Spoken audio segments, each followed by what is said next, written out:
আন্দোলন করেছেন এক ভারতীয় আধিপত্যের বিরুদ্ধে আর এক খুনি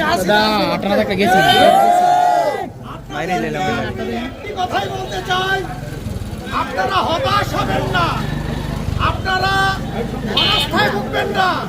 বিপ্লবীরা কখনো হারে না।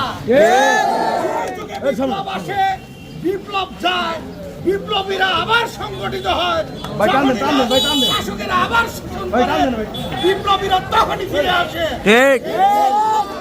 আমাদের কাঁধে ভর করে বিএনপির নাম ভাঙিয়ে যারা আজকে রাস্তায় চাঁদাবাজি করে, মেল ফ্যাক্টরিতে চাঁদাবাজি করে, তাদেরকেও আমরা প্রতিহত করব। আমি আমার সংক্ষিপ্ত বক্তব্য এখানেই শেষ করছি। এখানে উপস্থিত আছেন আমার সম্মানিত সভাপতি জনাব কাজী হারুনুর রশিদ সাহেব। উনি অবশ্যই কিছু গুরুত্বপূর্ণ কথা বলবেন, আমাদের আগামী দিনের দিক নির্দেশনা দিবেন।